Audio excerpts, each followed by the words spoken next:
Right. In the last lecture, we had seen uh, started the string methods in which we had talked about this lower strip functions and so on and so. Now we have some a little bit more to cover. First one is the ends with function or ends with, starts with, find and replace. So these are actually to do basically some search operations within a string, and then do some according actions. Like for instance, ends with basically check if a string ends with some particular another string, and start with we check whether it starts with some particular letters. Where can we use it? Well, for instance, I would like to show it from here. I ask a user to provide a file name, and then, well, if it is a txt file, I will do something else. If it is a Python file, I will do something else. If it is a doc file, Word file, I will do something else. So how can I know it? Well, I just need to check its extension. If it ends with .txt, then I'm sure that okay, it's a txt file. If it ends with .py, then it's a Python file. So I can use it in this kind of part. Like again, similarly for the starts with. If I want to say that, okay, I want to get the students whose name starts with an A, then I can use this starts with function for that operation. The other one is the find one. So basically, we provide a substring, and now we check if that substring exists in that string. If it exists, we return the lowest index of it. If it doesn't, then we return it returns -1, so it doesn't exist. Well, again, and the replace part. Let me also first explain this. Replace part, it also checks it if a string exists in it, and if it exists, then we replace it with another string in that one. So we can, let me show you one example now. Let's say that we have this example, string 7 years ago, and I want to change this one, years one. So what I can do is, string is my variable name, dot replace, and I would like to change with this years with the days. Then once I run it, the output will be 7 days ago. And similarly for this find operator, again, I want to find, okay, where does the 7 exist? Does it exist in this string? Well, again, my string variable name, string, dot find. So I'm looking for this word. And if it exists, it will return me, it's the lowest index that it starts with.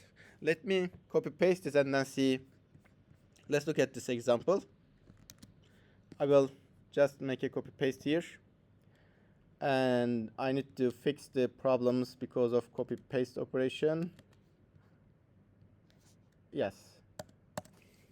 So basically it says yes, the word 7 was found at index 15. What is 15?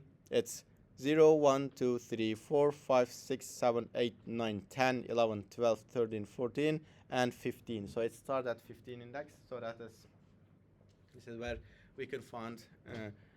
So this is like in a Word document. Of course, this string is so limited, but assume that you read the whole document, and then you want to find, okay, does this word exist in that list? You can easily do it by, like we do with the Word, Microsoft Word or files. You do Control F, and then you check if there's any word in that. We can do it with this find operation. And the other one is this repetition operator. This doesn't exist in many other programming languages, but in a Python, you can literally multiply them with some numbers. But this multiplication, what is that? Well, normally, of course, if I said, okay, what is ABC times 3? Well, it would mathematically, of course, it doesn't make sense, but strings, you can consider them as a list of chars, and in a list, we can multiply them. It basically concatenates that much of list together. So when we say ABC times 3, it gives me another string, ABC, ABC, and ABC, so 3 times. So this is a very interesting feature, and I would like to look at this example, for instance. what we are doing here is, it's a very limited code, but actually it does many things. I will also copy paste it here. And first let's fix the problems because of copy paste operation.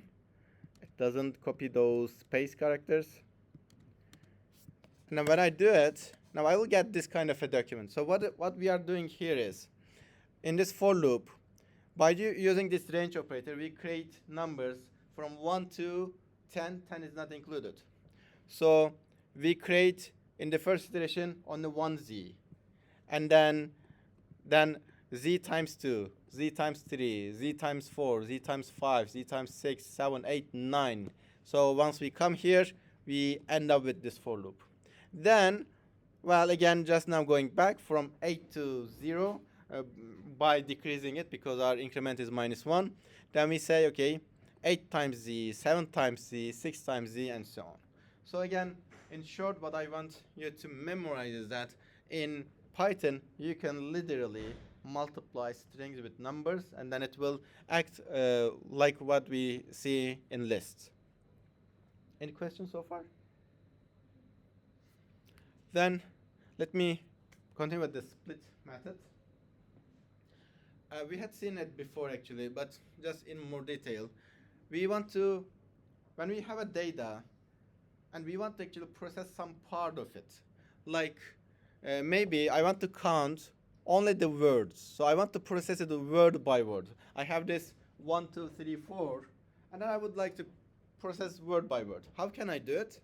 Well, again, if I use the split function, and then automatically, by default, it will split those tags based on white space, based on space character, and then it will give me a list of strings that contains this 1, 2, 3, 4. And then from that list, I can iterate over them, I can process them separately. And we can use it in many other places, like as in this example. Let's say that you are processing a date data. And then, well, but you got this kind of a string. So then I want to know, okay, what is the month? What is the day? What is the year? How can I get that data from this string? Well, again, by using this split function. But now I would like to say, okay, split this text, but based on this slash character. Okay, when we do it, it will give us again a list, but it will separate based on slash character. So it will give me one, which is the first one will be 11, second one will be 26, the other one will be 2018. And then, well, I know that, okay, the first one, date list is 0, will give me the month, or date list in next one will give me the day, and 2 will give me the year. So again, if I have some specific data with some specific format, so I can split it based on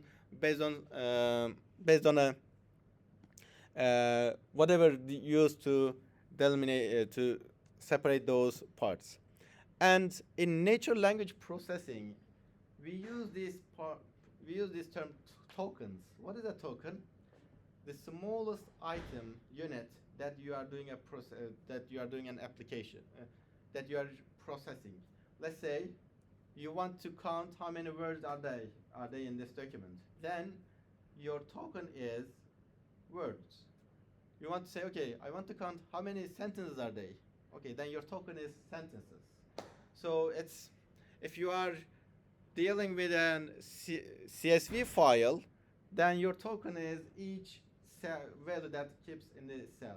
So whatever you are processing, if you are, maybe you want to even do a semantic analysis, so you want to, or even separate it to suffixes, prefixes, whatever the document you are processing, then that can be also your token. So we call this tokenizing process, and usually we again use the split method for it. This is just another example that splits based on space, so I will skip that part.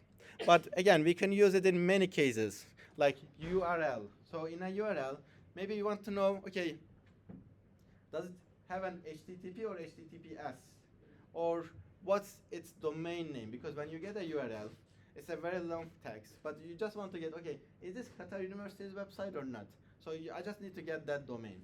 How can I do it? Well, in a URL, the parts are basically separated by a dot. So I can split it based on a dot. And then when I do it, it will give me a list of tokens again.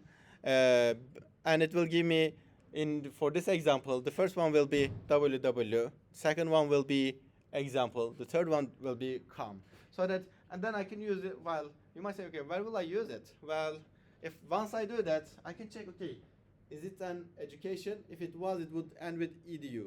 So it's not. Is it a government? No. So this information is actually might be useful for your task. Basically, I'm dividing the data into smaller parts so that I can process. And we had seen this example before, which is like if you have a CSV data, in a CSV data, the data is separated by a comma.